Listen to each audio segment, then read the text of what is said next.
Hey everybody, this is John Story here with eliteguitarist.com.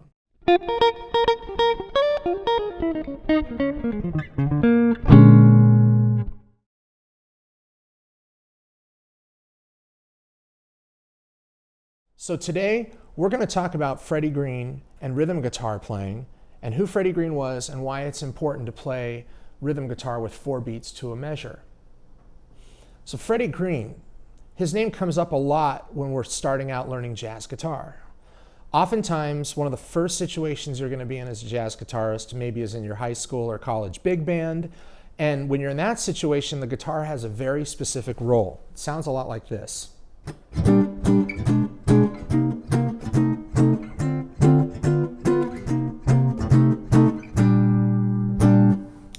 Notice how I was playing very even chords that sort of have a tenor sound to them, almost sounding like they fit with a bass line, right?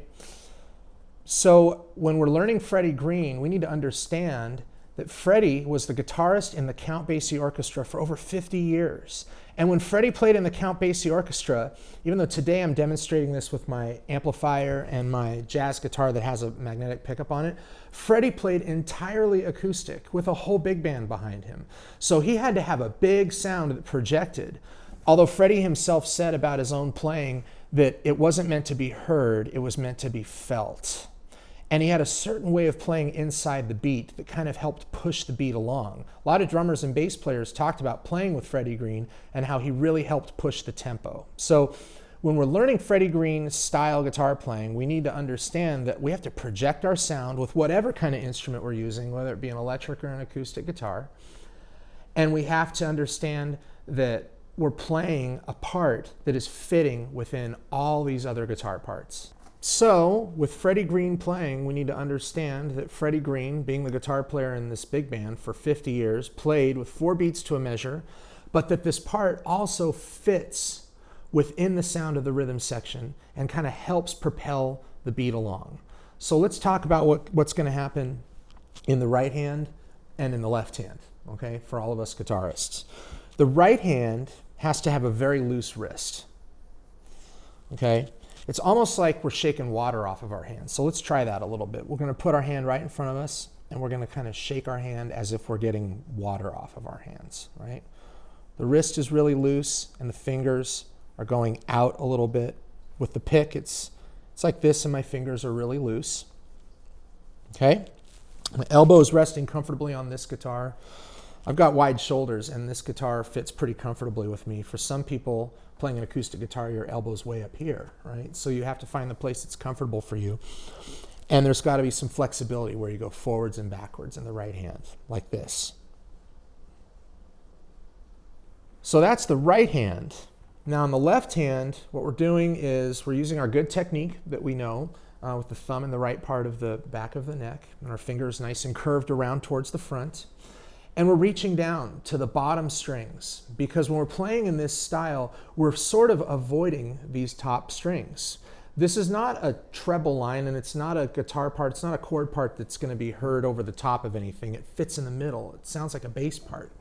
So these voicings that we're using are down along the bottom sets of strings, from the E string and A string, D string, and pretty much up to the G string as well.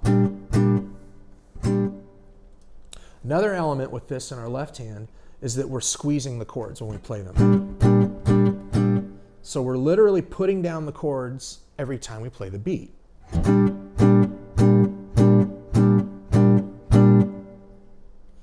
Besides that, the left hand, while also squeezing the chord, is muting with each of these fingers. It's muting the top strings. And we do that by reaching our finger around and having this part of our finger right here sort of touch the top strings. For this chord, this is a B flat 6 chord right here. Now take a look at the right hand when I'm doing that we discussed earlier. We've got the loose wrist, we're going forward and backward, right? And I'm not worried about if the pick is hitting the other strings. I'm just following through with my hand. I'm not stopping my hand. I'm not intentionally doing like a rest strum or a rest stroke onto the G string. I'm just letting it go because the left hand is squeezing and it's muting the other strings.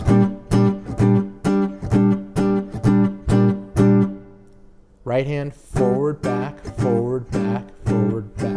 left hand squeezing the chord each time, okay? So you can see the chord in the sheet music here.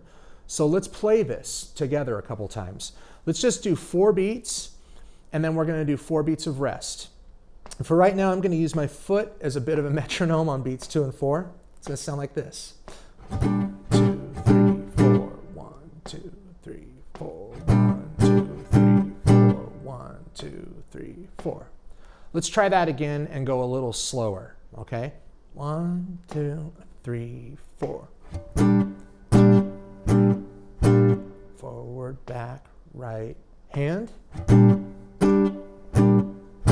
Squeeze the chord in the left hand.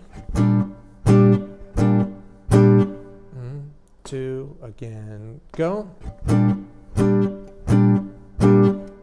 Nice job. So we were just able to play our chord 4 beats to the measure and then have a measure of rest in between all of this, right?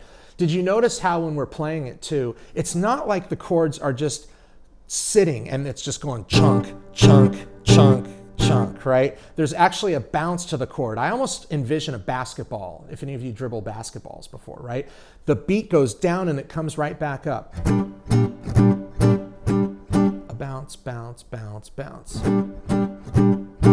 Really think it helps to visualize that or feel that sort of bounce with the chords rather than thinking, as some people have said about this style of guitar playing, chunk, chunk, chunk, chunk, or oot, chit, any of those kinds of words sort of make the chords sound too heavy than they really are.